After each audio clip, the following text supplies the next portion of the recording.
Coming up today here on the Raiders Report, we're going to be going through the full training camp schedule. I'm going to tell you when the Raiders are practicing, when are their off days, and you'll also know when AP, Patrick Graham, Luke Getsy, all those guys are going to be talking to the media. Why are the Raiders in Costa Mesa? I've been asked multiple times. To me, there's three very clear reasons why the Raiders are practicing in California. I'll go through some practice notes. I'll be honest, not much. I did have the opportunity to talk to one of the Raiders rookies, and he gave me some insight on what he thought the last few days have been like. And then the NFL news that you need to know, because not so much has happened around the silver and black, but quite a bit of things are starting to rumble in here with NFL training camp going. Preseason is right around the corner. I mean, it's kind of crazy. The Texans and Bears game's like 10 days away at this point. Bottom line, a lot of information to break down here on today's show. So here we go. The Raiders training camp schedule is as followed. Now, there's going to be 18 dates in total, so kind of bear with me here a little bit. The first ones are obviously like the rookies, the quarterbacks. They reported on July 20th. Their first practices, July 21st, 22nd, and basically the 23rd, from what I've been told. Think of it as more of like your first day at school. Everyone's just going in there. You're meeting everyone. You're finding out what your classes are, and so on and so forth. I've had a bunch of people ask me, Mitch, if the Raiders are going to end up signing any players like free agents, when could it be? To me, I'm hoping AP and Telesco kind of go through and they let their guys practice. And then what you do is if on that first off day on July 27th, maybe on July 28th, that's when you potentially, sign a player. I'm also hoping that at least one of the veterans get in a workout when the veterans do report on July 23rd. And then the back half of this whole practice schedule, if you will, from July 29th all the way down to August 7th, we're going to do our best to keep you guys up to date on all things going on around the silver and black. So just always know, if anything happens around the Raiders, I want you to be subscribed, because the offseason, May, June, and July, hey man, I get it. My job here is to make as much content as humanly possible, and I'm not going to lie, we do a lot of shenanigans. We talk a lot of, stuff around the NFL when there's nothing going on.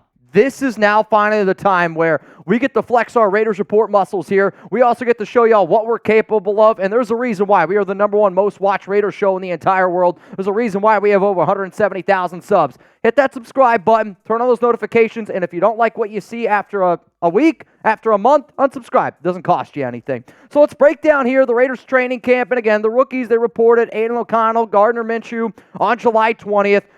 A lot of first day of school vibes. One of the Raiders rookies that I talked to said everything's been going pretty good so far for him. And I reached out to a few of the rookies. Only one of them really got back to me, so shout out to you, Delmar. The veteran joined the 23rd, but the first day of real practice is going to be on the 24th. The biggest issue with training camp this season is you're not really going to get as much coverage as what we've got in years past, and that could be one of the reasons why the Raiders decided to go to Costa Mesa. But to me, there are three, and I really do mean this, three clear reasons why the Raiders are taking their training camp out of Henderson and that they're going to Costa Mesa, and I'm going to be breaking it down for y'all here on today's show. But before I get into that, and we always get a bunch of different sponsors on this show, and there is one that I love, I use all the time, especially if I'm trying to give out an awesome gift, which last year I gave my fiance Alex, her dad, tickets to Raiders-Cowboys preseason game. And how about y'all? Anytime you're looking for a last-minute tickets, anytime you need that lowest price guaranteed game time, I'm telling you what, right now, they're going to be here to hook you up, and they're going to be hooking up Raider Nation. So, y'all know Chugs and I, we love using Game Time. Most recently, I was able to snag tickets to the Home Run Derby. Game Time is an authorized ticket marketplace of Major League Baseball, which makes getting tickets faster and easier. Prices on the Game Time app actually go down the closer it gets to first pitch. With killer last-minute deals, all-in prices, views from your seat, and their lowest price guaranteed, Game Time takes the guesswork out of buying MLB tickets. So, I want you guys to take the guesswork out as well. Download the Game Time app, create an account, use code CHATSPORTS for $20 off your first purchase. Terms apply. Again, create an account, redeem code CHATSPORTS for $20 off. Download the Game Time today. Last minute tickets, lowest price guaranteed. Also, with the Raiders preseason and regular season right around the corner, Game Time is the perfect app for Raider Nation. I love their last minute deals, which you can save up to 60% off buying last minutes for sports, concerts, comedy, theater, and a whole lot more. They're all in pricing, which I do personally love. That way, when you get to the checkout line, you're not hit with all these just random fees. And then that lowest price guaranteed, or Game Time will credit you 110% of the difference. So one more time, nation, download the Game Time app, create an account, use code ChatSports for $20 off your first purchase. Download Game Time today. Last-minute tickets, lowest price guaranteed. One of the things that I also recently started to been looking at more is you can look at the nearby, depending on what city you're in. You can also look at all the events, which I'm looking right there. If you look at the preseason prices, if anybody's in the Minnesota area, go to Raiders Vikings, $12. I know, it's pretty damn good, man. Those links are going to be available to y'all down in the comments and down in the description of today's show. Shout out to Game Time for sponsoring the Raiders Report. All right, we're going to keep it moving here. And to me, there's a few things that y'all need to know about the Raiders training camp Costa Mesa. If you haven't heard it yet, we'll break it all down, and then I'll get into those 3 reasons why I do really think why the Raiders decided to go here. So this one's from Paul Gutierrez on the Raiders practicing in Costa, and he said, the Raiders, who called Los Angeles home from 1982 through 1994 and maintained their massive popularity in SoCal, are headed to Costa Mesa and neighboring Orange County for 18 days of training camp, with veterans reporting Tuesday and breaking on August 9th. Yet, because of NFL policy, the Raiders cannot promote their presence. No billboards, no newspaper ads, or radio commercials. Las Vegas media can cover camp, but no invitees for LA or Orange County media, nor will practices be open to fans, though some VIP select season ticket holders, sponsors, and invited guests will be allowed into the Jack Hammett Sports Complex about 40 miles south of SoFi Stadium. So, I know a lot of Raider fans were asking me, Rebel used to do it basically every time I go live, yo, Mitch, are you doing anything in California? Are you doing anything for training camp? The answer to that is no. They're not allowing really a lot of people in there, and because of that, you're not going to be able to get as much information as what you previously got. Now, if you subscribe here, we will do our best to give you as much training camp news and notes that I possibly get. One of the things that I thought was, kind of funny is, which I actually did not know this, and this is per league policy, every club has an exclusive home territory extending 75 miles in all directions from their exterior corporate borders of the city for which it holds a franchise. If another club holds its preseason training camp within that exclusive territory, then it cannot be marketed locally. So, I want y'all to spam some tissues down below, because I've seen a lot of Rams people being upset, a lot of Chargers people being upset that the Raiders are in LA. But, let's be honest here. The Raiders own LA. You go out to a SoFi game, and if the Raiders are there, there's going to be a lot more black jerseys than any other team out there. So, I get that we can't get the billboards, you can't get a lot of this other attention, but there's also that part of me that's I think this kind of gives us a little bit of a competitive advantage, which I'm on board for. So if you know that the Raiders own LA, I want you to hit that like button right now. I have been meaning to try to get out to a game this season, and personally, for week 1 against the Chargers, week 7 against the Rams, if y'all are planning on going to this game, take some tissues for all those other fans, because we're blacking that thing out. So here's why the Raiders are going to Costa Mesa. And the first one, it's not the biggest reason, but it is a reason. It's probably the smallest one. It is the weather. And from speaking to a lot of Raiders players in the past, you got to get up really, really early to be able to get there to practice, because if not, you're practicing and it's 110 degrees, plus you got pads, plus you're running around. I think it limits players, coaches, and just being able to see all that practice stuff that you're looking to be able to get.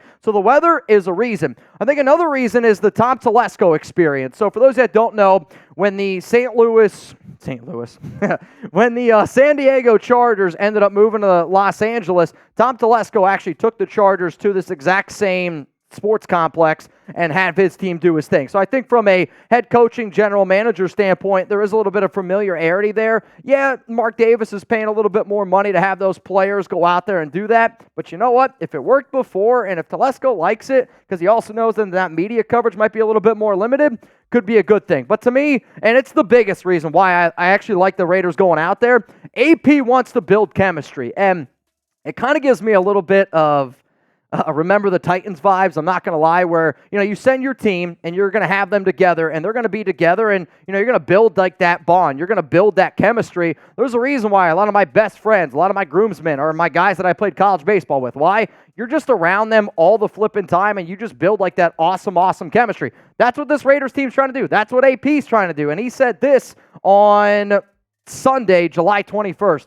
I want us to be the tightest group of Raiders that hopefully this organization has seen. And I think the other part of this is, Telesco saying that he did this previously. Antonio Pierce did this previously as well with the New York Giants, where he was saying, we always traveled for training camp. And that team, I think a lot of people would agree, a lot of those Giants teams with Antonio Pierce were close group, right? Like, you don't win a Super Bowl, you don't take down arguably one of the best teams of all time in the Patriots unless you do. You got that really, really tight group, and I think in the NFL season, in life, right, anything in general, you're going to have those ups and downs, right? Like, think of this season with Antonio Pierce, with this Raiders team. It's like a marriage, and if you can't deal with the ups and downs, the roller coaster rides that are going to be bringing you, you're not going to have a lot of success. So I think for what the Raiders, what Antonio Pierce is doing, he saw what happened last season with Josh McDaniels. He saw this team kind of get divided with McDaniels and with everything. Now they're going to be a really, really tight group. They're going to go out there. They're going to play for each other. They're going to put everything on the line. To me, that's why they ended up going to Costa Mesa. Coming up next here, the NFL news from today that, quite frankly, you can't miss. There's a lot of rumors that are always circulating, but where there is smoke, there is absolutely fire, and there is some interesting smoke going on around the NFL, which might not impact the Raiders today, might not impact the Raiders this year, but it will eventually impact all NFL teams, and it will eventually impact the Raiders at some point. So before I get into that, if y'all don't know, Chugs and I, we're going to be doing a Raiders meetup on August 14th. Jeremy and I are going to be going to the Raiders practice, which is going to be one of the only ones. There's another one open to the public. We're going to be there, and doors are open from 5 to 8. But then afterwards, Chugs and I always talk about the greatest dinner we've ever had. If you want to have the greatest dinner you've ever had, go to Joel's Chop House. It's going to be inside Ahern Hotel in Las Vegas. I want you to make a reservation, though. You can make a reservation on Open Table and put that in the notes tab that the Raiders report sent you. We do have that link available if you could put that in the live chat. It's also going to be available to y'all down in the comments. It is limited space. It's a steakhouse. It's not the biggest one. I would say the first 20-30 people, if you make your spot now reservation, it's free to make a reservation on Open Table, put Raiders Report in there, and you're going to get a discount. The address is down below. Usually, and I was talking to Joel, and, Joel's like, hey, man, usually we close up the doors around 9 o'clock on a Wednesday. I want to pack this thing. I want Joel, who's one of the best chefs in Las Vegas. I want y'all to be able to try it. It's an unbelievable experience. It'd be really, really cool to have a family atmosphere. What do you say? And he's going to hook it up. I'm telling you right now, listen to, if you've watched this show and you've heard Jeremy and I talk about this place, you can't understand how good it is. Please make a reservation. Come have dinner with Chugs and I. David Zahn will be there. Taino Raider, he'll be there as well. All right, let's get into the NFL news that y'all need to know. And the first thing is this. Ricky put out an interesting tweet. And, Ricky has gotten a lot of stories right this offseason, and he put this out yesterday, July 21st, that there will be a new highest-paid quarterback that will be announced this week. I assume this will be the biggest news of the day. And, where there's smoke, there's fire. So Ricky puts this out on July 21st. I remember looking at it and being like, I wonder who this is potentially going to be, because when you look at the highest-paid quarterbacks on a per-year basis, these are the top 10 guys, right? You got Joe Burrow, Trevor Lawrence, they're up there at 55. Jared Goff's right up there, Justin Herbert, Lamar Jackson, a lot of big names. The Patrick Mahomes deal is still probably one of the best deals, if not the best deal in all of sports when you look at the numbers on a per-year basis. So then I was sitting there wondering last night, I'm like, is it going to be, Tua? Is it going to be Dak? And then I'm like, well, there's also that Jordan Love guy. And Ian Rappaport today said, speaking to reporters today, say that he's optimistic about a deal getting done for quarterback Jordan Love, and that one could get done in the next couple of days. Until it does, Love won't practice, as his agent told Gunikis, which I'm glad that I don't got that name, because that's a name that you get a few beers in me, and I'm going to really struggle with that one. But, my point of this is I do anticipate that Jordan Love is going to get this contract. And Chugs and I, when we were live, we're kind of debating, how much Jordan Love could potentially get. The only other quarterbacks that I think you could even, potentially think that it could be is maybe it's a Tua Tagovailoa trying to get a deal. But to me, I'd rather have Jordan Love than Tua. We'll see what the Miami Dolphins end up doing. And then, you got Dak Prescott. As I said, this might not impact us now, but at the end of the day, the Raider fans are hoping we can find a franchise quarterback. Yeah, we want to win a Super Bowl, right? No doubt about it. We want to get a Super Bowl. You want Antonio Pierce to be great. We're also hoping that Aidan O'Connell Gardner Minshew can end up being a franchise quarterback, right? And that hopefully someday, I hope that there's someday that we pay a QB $60 million a year, and I hope that he's the right guy. My question to you is, though, I want your best guess. Who's going to be the first quarterback to hit $60 million a year? Is it going to be Jordan Love? Is it going to be Dak Prescott? Is it going to be Tua? Is it going to be a quarterback that's already got a contract and they're just going to give him a brand new extension? I don't know what the answer is. Let me know down below your thoughts. For me personally, just because of the whole smoke thing from Pretty Ricky, from everything that happened today around Schefter and Rappaport. Heck, Schefter even in a recent report on ESPN used the exact same words that Ricky did in a tweet. So to me, I do think it's going to end up being Jordan Love. I don't know if Jordan Love's going to get 60, but man, oh man, if he does, that's something, because I can remember a show, I said the Raiders should trade Jordan Love for a 4th-round pick, and a lot of y'all called me crazy. Let's keep on breaking it down because, once a Raider, always a Raider. Greg Van Roten, he's going to be visiting with the New York Giants, and to me, this move just seems like it makes too much sense, right? Greg, 7th best offensive lineman according to PFF best guard. 7th out of 75 guards last year with Carmen Bracillo. Carmen Bracillo now is the offensive line coach with the New York Giants. The other interesting part of that is, Jermaine Illuminor, right tackle, who played right next to Greg Van Roten. He also signed his deal with the New York Giants this offseason, 2 years, $14 million. So, I could see the reason why the Giants would bring in Greg Van Roten, and quite frankly, I think it'd be a pretty good move for him. Also, Van Roten, him and his family, they're from that area.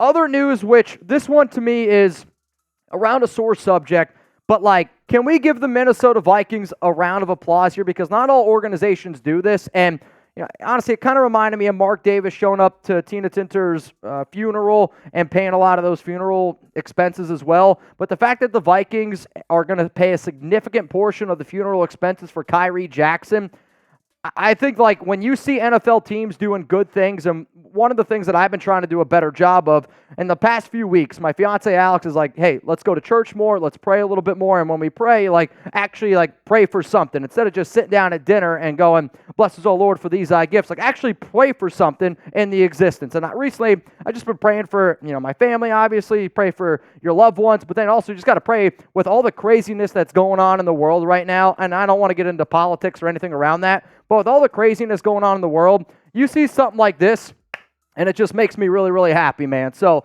to the Minnesota Vikings, shout out to you for doing the right thing. Let's now finish this show off with the Raiders report schedule for the year. For the week. I'm going on my bachelor party from July 25th to the 29th, and I've been obviously looking forward to this for a long, long time. We are going to be live today, 4 p.m. Eastern Time. We're going to be live tomorrow as well, 4 p.m. Eastern Time, rounding out our Madden season, kind of wild. Chugs then, he's going to be live on Friday happy hour. There's a chance I'm going to be tuning in there. If you guys want me to tune in, somebody needs to do something crazy today. And if breaking news happens, Chugs, he's got you covered. If the Raiders, I'll admit, I'm going to be a little bit mad if the Raiders end up signing somebody big like Xavier Howard, Stephon Gilmore, if I'm not here. I'll be excited, but I'll be mad that I'm not going to be able to be in studio and cover it. If anything crazy does happen, though, I promise you, Chugs has got you covered, and I will really, really, really do my best to make sure that I can pull up on Friday during my bachelor party. That way, we could party with the nation for a little bit.